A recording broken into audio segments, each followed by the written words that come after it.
Assalamualaikum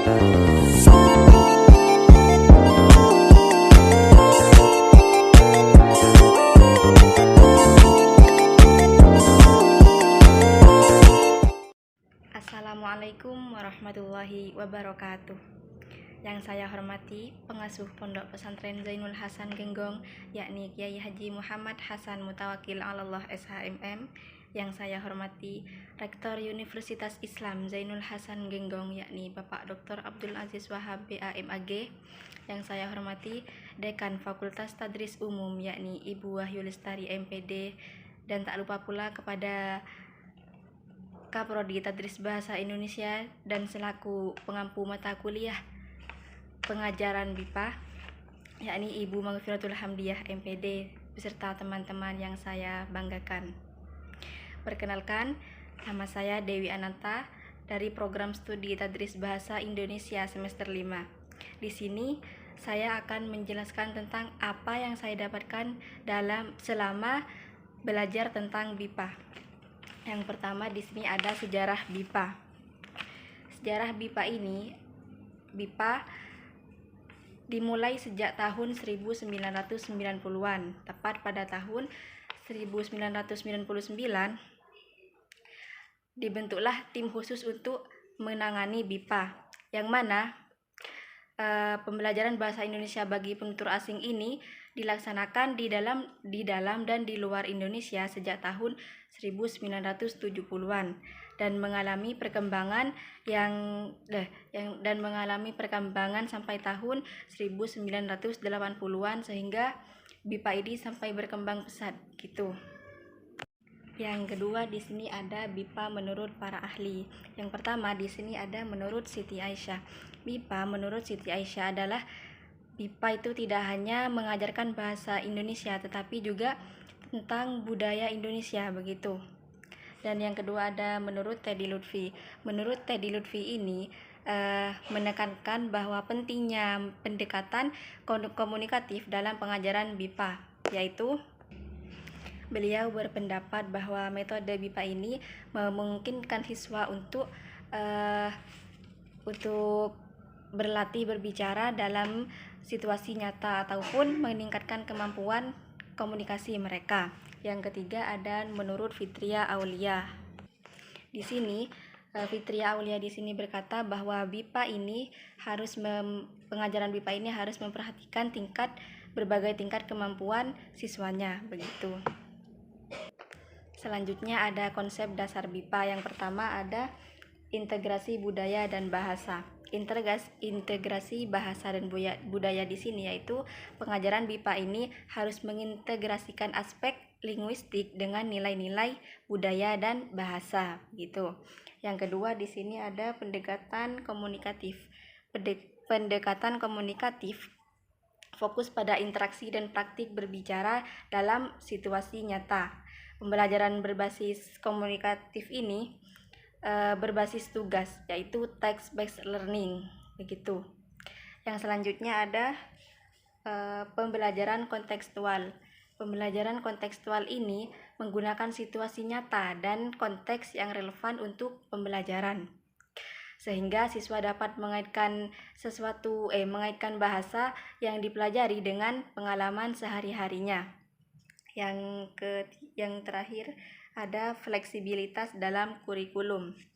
Fleksibilitas dalam kurikulum ini harus dirancang agar BIPA ini dapat disesuaikan dengan latar belakang maupun tingkat kemampuan siswa. Selanjutnya ada dasar-dasar pembelajaran BIPA. Dasar-dasar pembelajaran BIPA di sini ada 3, yakni prinsip komunikatif. Prinsip komunikatif pembelajaran BIPA ini harus mengutamakan kemampuan komunikasinya. Karena apa? Karena di sini itu komunikatif.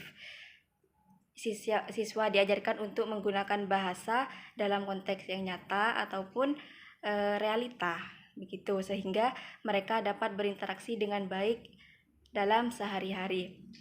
Yang kedua ada prinsip kontekstual.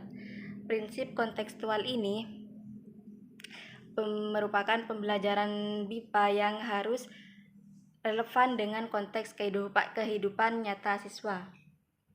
Yang ketiga ada prinsip partisipatif.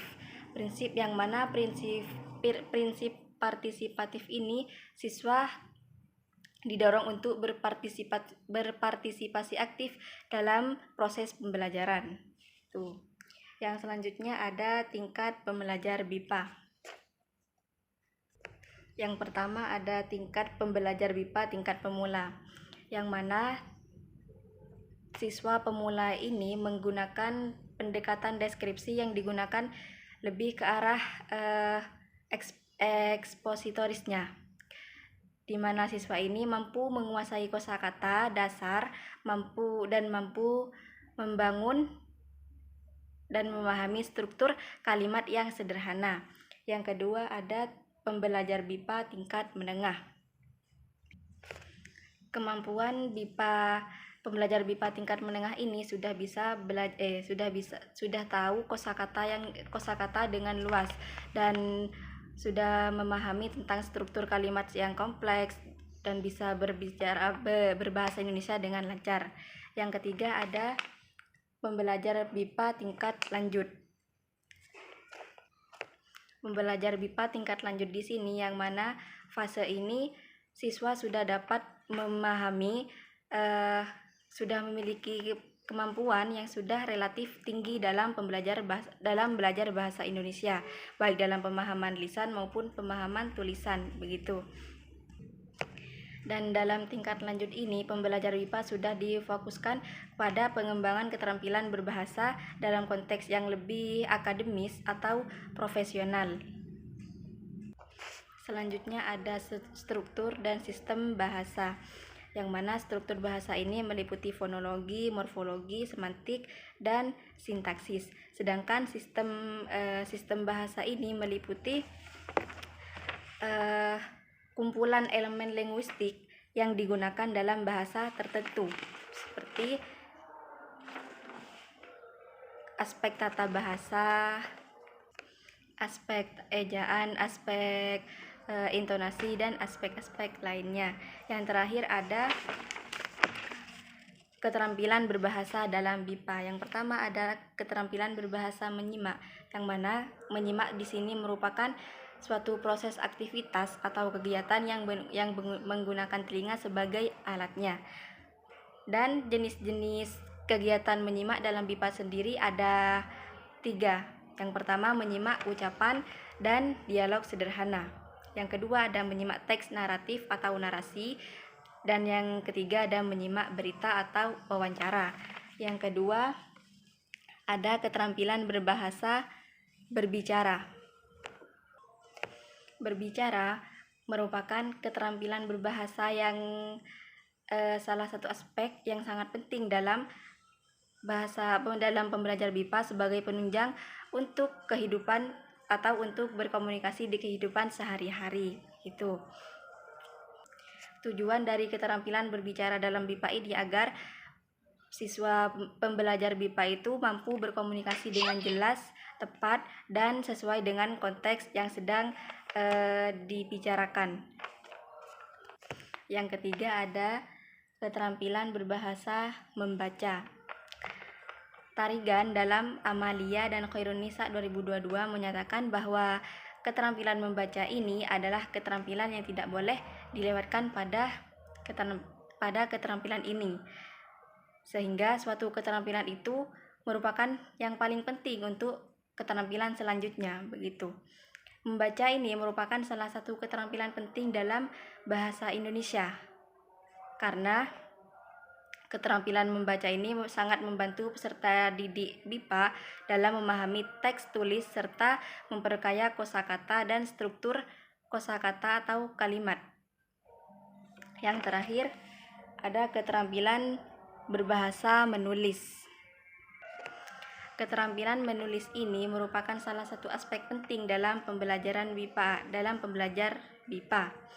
Karena bagi pembelajar BIPA, keterampilan menulis ini membantu mereka untuk mengungkapkan ide, berkomunikasi secara formal maupun informal, dan mendalami tata bahasa dan kosakata bahasa Indonesia dengan luas, begitu.